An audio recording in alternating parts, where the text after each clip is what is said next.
Good afternoon. I'm Mayor Paul Elward, and I would like to have my panel go around the room here and introduce themselves. Start with Josh down there. Dr. Josh Carr with Carr Chiropractic and on the medical team for the COVID-19 task force. Dr. Joe Carr. Dennis Drake, Weedle County Commissioner. Julie Miller, and I work with the Department of Health. The current update from the South Dakota Department of Health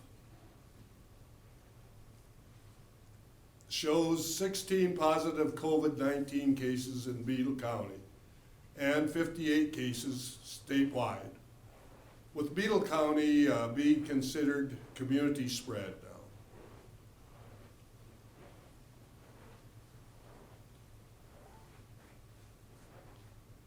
We cannot emphasize enough the following ordinances that you should follow the ordinances that were enacted by the city and county. Practice good social distancing. Follow the guidelines from the Center of Disease Control and the South Dakota Department of Health. We as a community can work together to slow the curve and stop the spread of COVID-19. As a community, we have had to make many changes to practice good social distancing, including your elected leaders. We have had to switch the ways we hold our meetings and even the presentations of this community briefing. It's an unusual time with having to stream everything and not invite the public. We call on our employers to set up policies and procedures to protect the workforce and follow the guidelines the Center for Disease Control has set out. We encourage employers to set up options to work at home. We need to conquer this pandemic as a community and make sure that we keep everyone safe. Greater Huron Development Corporation is a great resource for the options available.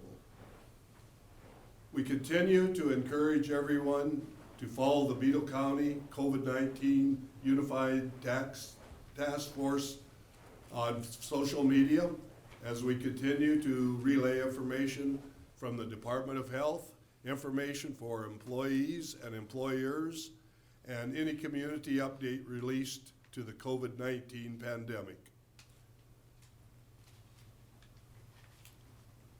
Since our last community briefing, your Beadle County Unified Task Force has been working numerous hours, day and night, to implement recommendations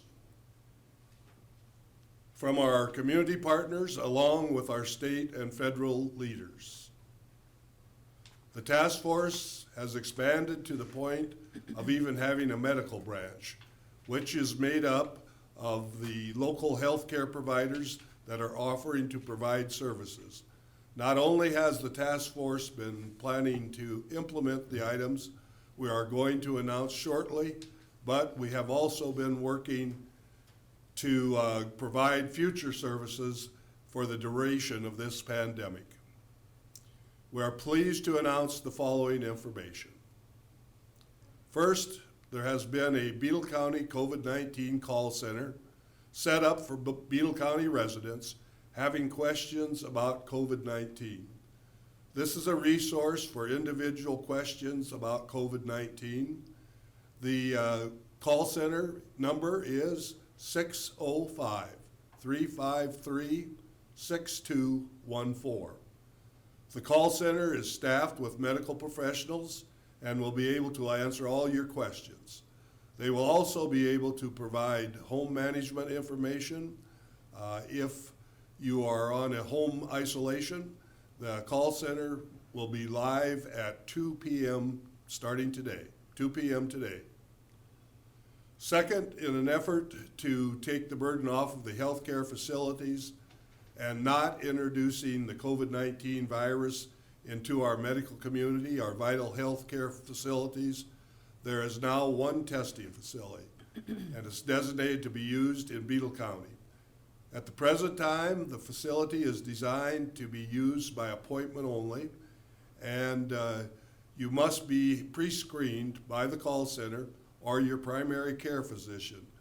If you do not have a primary care physician, you can call the center, and it has a physician on staff, and they will speak with you, and if it is deemed necessary, you should be tested. They will order the test for you. We cannot emphasize enough that if you are experiencing symptoms of COVID-19, contact your primary care provider or call the call center, the Beetle County COVID-19 call center. For those in our community looking to volunteer with any future community needs related to this pandemic, we please ask you to please go to servesd at serv.sd.gov. Volunteers are needed. They will have, you'll have to be registered with that site. And if you're looking for volunteers options, we would ask you to reach out to your elected officials or to call COVID-19 call center. Email would be also available. It's COVID-19 at HuronSD.com. Or you can also call the chamber office at 352-0000. Numerous individuals have reached out about sewing face masks. And we do have a pattern that we would ask you to use. So reach out to the chamber, and we will send you that pattern and make sure that they're all uniform masks. We now want to hear from you, our community stakeholders, for questions. Please email them to COVID-19 at HuronSD.com. We will try to take your questions as they come in. Mark, do we have any questions yet? Could you, Mayor, we had some difficulties with the YouTube channel. Would you be able to kind of go over some of the accomplishments that we're announcing earlier as far as the call center and the one testing location, if you could, please? Sure.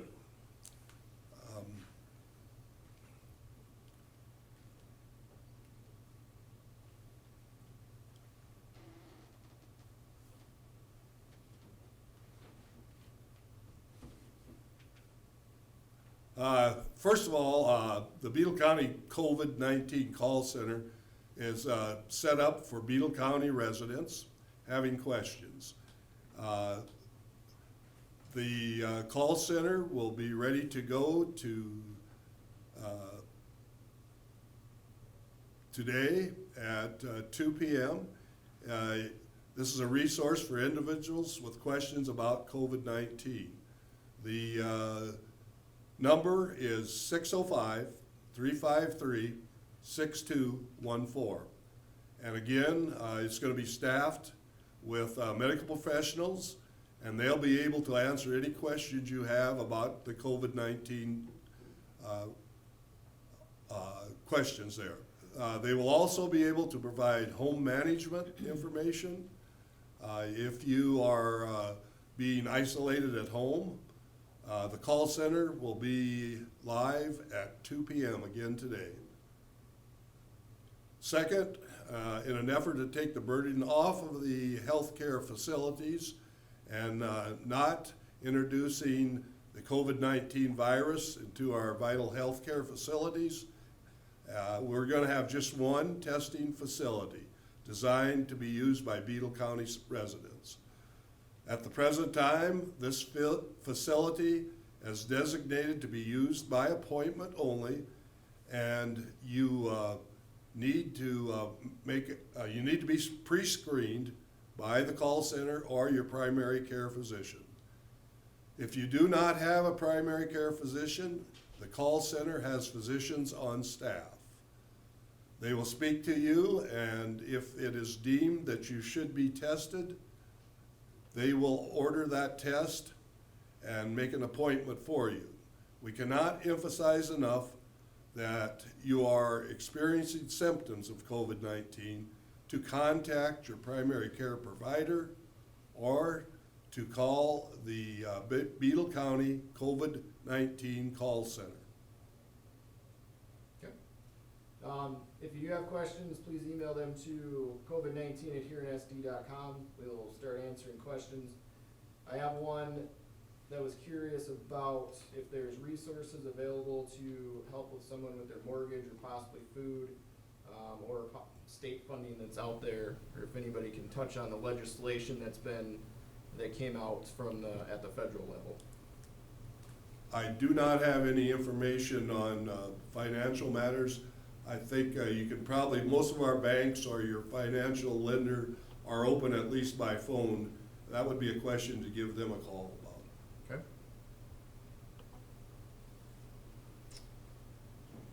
Okay. It has been reported that COVID-19 doesn't like warm weather, but also this virus is supposed to peak in May. If it gets warm, is this a new threat then? I'll put my information on it. This is Dr. Josh Carr. From what we have just seen and read through the sources from the NHS and Dr. Fauci, with being a novel virus, there is no information that we can exactly give on that.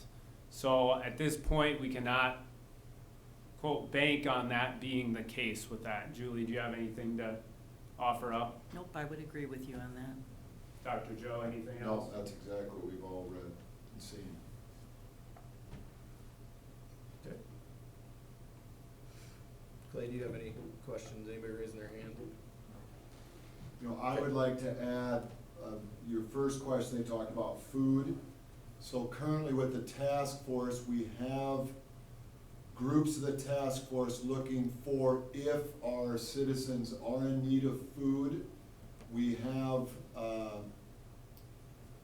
things we're trying to get into place to maybe help deliver food, serve food, things like that. I know the school system is doing food packages for the students or the children of the community. So if you are in need of food, please contact, whether it be the chamber number we brought up or any of these sources, because we want to know those and we will be able to find somebody to help you out.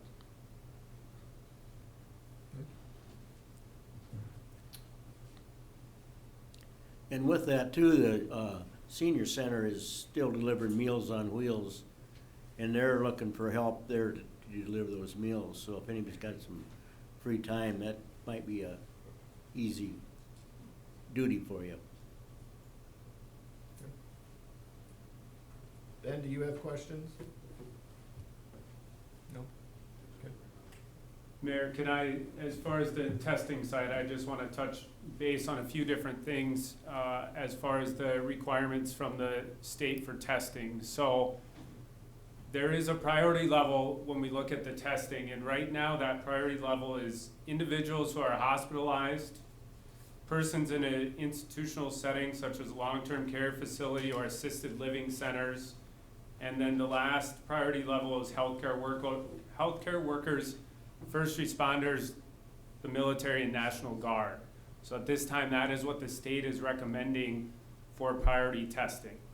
So the main thing that we can do at the call center, and that if you call into we can help you with, is how to manage your symptoms at home and how to self-quarantine yourself if you do have COVID-19 symptoms. Thank you, Dr. Josh. Dr. Joe, do you have anything you'd like to add too about the call center or any other services we're working on? I just got a text right here that the call center is now up and running, so that's huge. We've got the phone system working there. So the call center, like I said, is going to be our resource to funnel information to our citizens and also get information into the task force and the healthcare system to work together to get through this and to help start screening patients or citizens and educating them. So just on an education note, what we had posted on our clinic door, and the World Health Organization put out that most everybody has heard and seen, but it's just differentiating the coronavirus versus the flu versus allergies, because there is some overlap. So the coronavirus is a fever. It's that cough. Some will say it's a dry, hacky, persistent cough. The biggest thing that differentiates is that shortness of breath or difficulty breathing. The symptoms appear anywhere from 2 to 14 days after exposure. So we have to be very diligent that we keep awareness of those symptoms. If we get them, that's when we want to really self-isolate ourselves. The flu is also a fever, a cough, muscle aches, which will overplay both, fatigue and weakness that can overplay both, chills and sweats, congestion and sore throat. So a lot of overplay. That's why we really want to help work through these symptoms with these patients. Allergies are more the sneezing, itchy nose, eyes, roof of the mouth, runny, stuffy nose, watery red, swollen eyes. So of all the symptoms, the allergy symptoms are the ones that don't play as well into the coronavirus, nor play as well into the flu. So when we call in, maybe even writing down so you're not so nervous about what you're going to ask the call center. Write down your questions, write down your symptoms. Be prepared so all your questions are answered and we can answer the questions for you. Good information, thank you, Dr. Joe. Okay, questions are starting to come in here. This one's from Keloland News. What is the community doing to make sure the minority population is well informed? Will a call center be staffed with translators for Hispanic and Korean populations where there might be a language barrier? Doctor? So what we have done is partnered with the hospital, use their language line, which will combat all the different languages that we have in our community. So the hospital has given us their language line. We have also just today, with our education that we have, put that in Korean language as well. So, and we do that, have that in Spanish as well. So we have that in all language and our language line available. And we've also worked with our school district, our superintendent Terry Nevelsack and his team on identifying live in-person interpreters for those languages too that will be at our disposal if we need them to help us there. Okay. Nurse, Go ahead. Nurse Julie Miller, do you have anything to add from the Department of Health on those? Nope, whatever they said is exactly right. Okay, thank you. New question? Yep. I have a question from Stuart M. How many new cases has there been released today? Our report this morning that there were no new cases, I believe there was one, two this morning? Two this morning. Two So, for beetle and then 2 for beetle, yeah. correct. I have a question from Shirley A. How long will the city be on lockdown? Well, it's to be determined. We did not put an end date on our resolution or our ordinance. It depends on where we're at with the COVID-19 virus and where we're at. We will have to make that determination as we move on. Mr. Mayor, can I just add that the reality of that situation is the whole thing the whole world is trying to do, but certainly in our country, in our state, in our city and county, we're trying to protect that surge. You've all been on TV and you've seen it. We do not want this virus to spike with a lot of patients becoming ill at the same time and requiring all our resources at our hospitals. So we have to keep that within manageable range. So there's just no way to answer how long that's gonna be. If we can keep that curve steady level, we can all handle this, then we're on the right track in fighting this. We do not want that surge. I have a couple similar questions, one from Rebecca T. and the other one from Cecily T. They're inquiring why is the city county not shutting down all businesses? We made the decision to shut down the ones where we thought there was the most chance of passing the virus on. We are telling essential businesses that they can stay running, but practice those things that we're asking everyone to do, and that's the social distancing.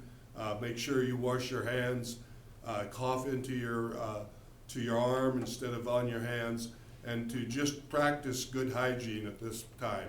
We are not making a differential between essential and non-essential. This question asks, if I have a family member at home with symptoms, do I have to self-quarantine or may I go to work? I would go ahead with that. If you have a family member that is having symptoms, then if they can be isolated from the rest of the family, that would be fine. But otherwise, whoever they're exposed to would all need to self-isolate for 14 days. Okay.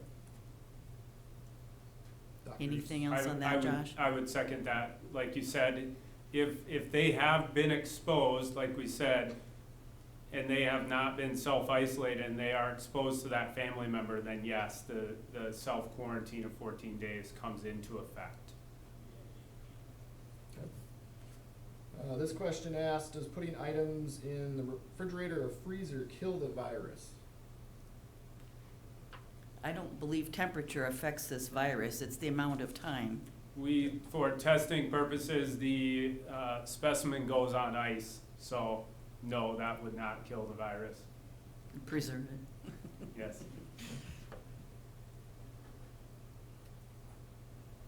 Any of my helpers have questions right now, or? Well, I got one for you guys.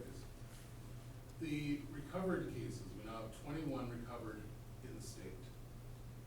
What, I guess this is more for our medical professionals, what would you say would be safe activities for someone who has been deemed recovered to do within their day, within our city and county's restrictions they put into place? So once the isolation is over of 14 days, probably the biggest thing is if you do not have a fever for 3 days consecutively without taking any medication to control that fever, then you're allowed to go back out, we could say, back out in the community. And then there would be no restrictions. Now, the big thing we've talked about over and over again is with this COVID virus, we don't know if there's an immunity once you have it. We don't know if it's like most of the common cold viruses that maybe for 2 years you have antibodies to it and then you can catch that particular virus again. So what we're telling everybody is once you've passed that, hey, I haven't had a fever for 3 days without taking medication, I feel good, my whole family's good, I'm back out in the community, but I'm sick again, same symptoms, whatever, we have to go back into isolation right now because we don't know if we have to assume you're positive again. So that's the hardest part, is we really have to practice being a good citizen. I told our team yesterday at our lab run through, I said, those are the true heroes, the people that are sick and they're staying home, because that's helping thousands of other people. So if you get sick again, you gotta go back home again and isolate. Thank you. This is question from Cecily T. Are there any repercussions for those who test positive and do not self-quarantine? There is a public health order I'm aware of that you can publicly make sure that that person does self-quarantine. So that would be something the Department of Health staff would be able to handle. If somebody has questions or they see these violations, should they contact the Department of Health? They can call that 1-800-997-2880 number. Okay. I have a question as far as non-essential businesses, referring to large employers that are highly populated and non-essential. Why are they still up and running with so many workers still out in the workspace? If you're talking about a specific business, there are some of them that are exempt from these provisions that we have put apart because they are essential to feeding the country, such as our turkey plant. They are not ordered to shut down because they are providing food to the whole country. And if we shut down all those plants, we would have a shortage of food. So there's certain organizations that can continue to operate as normal. However, we are encouraging them to take precautions with their employees also, and to try to keep them safe as they operate. And the reports I've had, if we could pertain to the turkey plant, they're doing very well at screening, educating their employees, sending them home if they are sick. It seems they're practicing good stewardship, as with hopefully all our employers and businesses that are still open, doing a temperature screen, keeping people socially distanced, things like that. And this kind of goes into the next question from Susan H. Is the CDC still recommending 10 people in groups, and that's acceptable? I don't feel comfortable with that myself. Okay. And I think that's the number that we're at, is groups of less than 10, but Yeah. if you're in a group of 10, you still need to social, distance. Being in a group does not mean it's okay if there's only 10 people. Okay. It's still important to practice that distancing and hand washing and all that good responsibility that we should each take. This question asks, are volunteers still needed? If so, where, and who do I contact? Well, the first point of contact can either be our call center or our Chamber of Commerce. Our Chamber of Commerce number is 352-0000. And our call center number? It's right there. 353-6214. Thank you, Josh. And right now, the chamber has been keeping that list of volunteers for us and vetting if we need call center help, if we need lab testing help, or if, like Dr. Joe had said, we get a team together to deliver goods and food. So we've been able to kind of triage those names out. And then remember, on the state level, it's the ServSD, and it's, I believe, serve.sd.gov.gov. So the state level, there's multiple areas, and there's multiple things. It could be in our local community, helping at our call center. It could be if we have to keep this lab running, having people help us in the lab. It can be delivering food to people. There's gonna be a lot of things that are gonna need to be done for our elderly population and our people that are isolated. As spring comes, the spring activities, the spring cleaning, things like that. So anything you wanna volunteer for, we'd love to have your help. Yes, and that number for statewide is serv.sd.gov.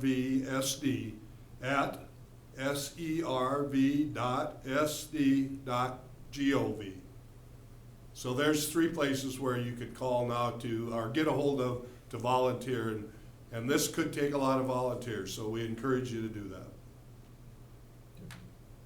Look around the room. Anybody have? As a healthy person, I'm showing no symptoms and I want to go to the grocery store, should I wear a mask and gloves to protect myself? I would, at this time, the masks, I don't believe are still advised for out in the public. Gloves for your own protection if you felt need be. But hand sanitizer, if it has 60% or more alcohol, disinfect your carts per se, disinfect your hands. Practice that social distancing at the grocery store as well, or the checkout line. Make sure we aren't, right up on the next person in line. If there's a busy aisle in the grocery store, maybe just skip that line or aisle and go around to it. But like Julie's said, with that 10-person gathering, try and remain your social distancing and keeping yourself safe that way. What a lot of people you hear is just get in and get out. Don't sit and mingle, chat, keep your distance, get in and get out, because there's someone waiting in the car that's gonna need to get in and get out too. Another thing, I think some of our grocery stores here in Huron are providing shopping for you, and you can go call in your order. They will put it together for you and will deliver it to a curbside. You can drive up and get it picked up. So if you're worried about going to the store, that's an option you do have. I have a question. I am frequently asked if Huron is trying to flatten a curve, why are we asking community members to volunteer when they should be staying home? What steps are being taken to keep this group of individuals, the volunteers, safe for and not experience exposure? Well, So- one thing I could say, like just with our call center and the lab, we're screening temperatures before they come in, the questionnaire, have you been sick, cough, shortness of breath, anything like that. And most every business is doing that. The reality is 80% of us may have the virus and be asymptomatic. From what I've read, I wouldn't say I'm an expert by any means. How contagious are those people? We really don't know yet. But that's why if you would be able to see our room here, every meeting that we've had here, we've separated the chairs, so we're practicing social distancing within the group here. You still have to be very diligent to practice your social distancing, all the hygiene, everything we've talked about. However, we realize that healthy people are going to need to help the unhealthy. That's just a reality in the situation. Just on my way back from one meeting, I saw one of our bus drivers park his bus, put the lights on, took a bag of groceries up to a lady's door, knocked on the door, he left, she picked it up. And that's our reality. That's where we're at. We have to watch out for elderly citizens, your neighbors, if they need help, call them. There's things we might be able to do for them. So if you practice social distance and you're healthy, hopefully we all can stay safe. And that's the biggest thing to help our community keep going forward. Does anybody else have anything to add? So what we've done with our call center and our lab site is we've basically created two separate sides. And in the healthcare field, you call one side the clean side and one side the dirty side. So on our dirty side, which is our lab and collection side, they have a separate entrance from the clean side, which is the call center. So that's one precaution we have taken at our call center, our testing site. The other thing, like Dr. Joe has said, is in our call center, we have 4 different pods that are almost 20 feet apart for our call center, and we will have those 4 pods totally separated with individuals. We also have all the necessary disinfectant that would kill the coronavirus, wiping down the tables, all of that. We have taken it upon ourselves in setting up this like an essential business, and that's why we feel we can accept volunteers from the community and keep them safe through all the precautions that we have set up in place out there. But again, if you do not feel comfortable coming into a setting like that, please know you don't have to volunteer. Next question asks, is there anybody regulating or monitoring those big employers as far as if they're screening staff or anything like that, or is it on the employer at that point? It's mostly on the employer's goodwill towards their employees and the public. However, we are monitoring, we are answering calls. If there's some places that we ask to be closed and they're not closed, we are checking on those, and we are reminding people that there are fines if you don't comply with an ordinance. It can be a fine of up to $500, I believe. So we are monitoring them and taking calls where people are think there's people violating what they should not be doing. I have a question about the testing facility. Are the tests being processed here in Huron, or are they being sent to the state health lab? They are being sent to the state health lab. So we are still using the hospital courier, which goes to the state health lab. Okay. Any other questions? Oh, hold on.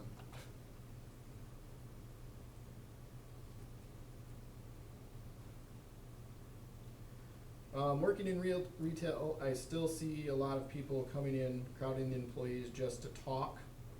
coughing, sneezing, and even telling employees they have been exposed, why do I feel that the retail worker is not being protected from those not following your advice and still coming in? Your precautions may not be listened to by most of the people in Beetle County.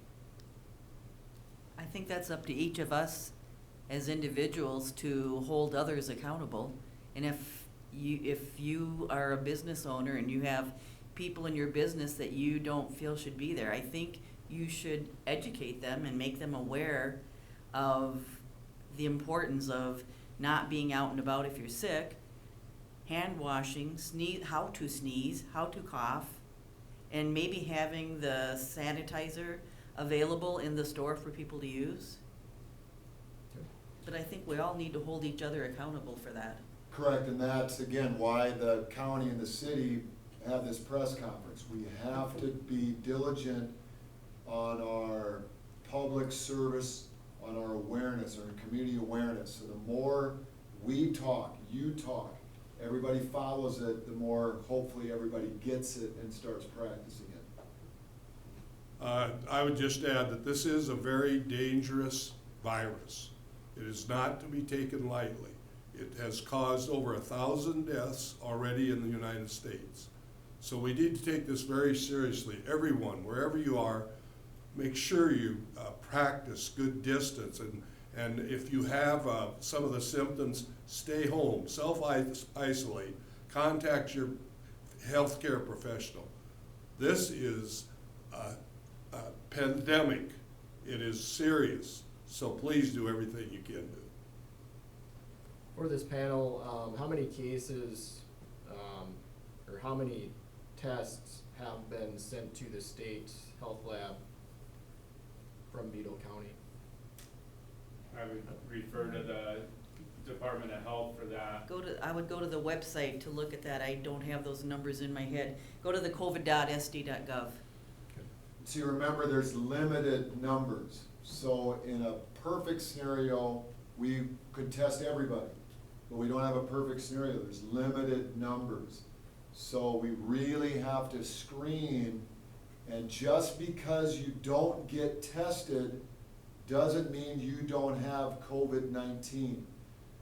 My son and I will use the philosophy, assume you have it. If you are sick, assume you have it, isolate yourself, take care of yourself, take care of your family, don't spread it, because we just don't have enough tests. All right. I'm not seeing any other questions. Any last thoughts or last thoughts from our panel?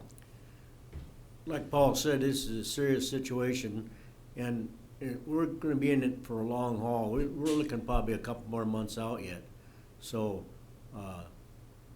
take care of yourself, call your neighbors, call your friends, visit on the phone with anybody you can, and just practice good health. I'd just add too that our COVID-19 Beetle County Task Force is working hard. We're growing as the days go by. I really am seeing the best coming out of Beetle County people, and we're working to try to keep everyone safe. We will continue to have these updates as we get new information, and they won't be on a set date, but we'll bring it to you as we get it. I'd like to thank everybody for listening, and we gave you lots of information and lots of numbers to call. Utilize our call center if you have more questions. Thanks, everybody. Yep. Thank you. Okay.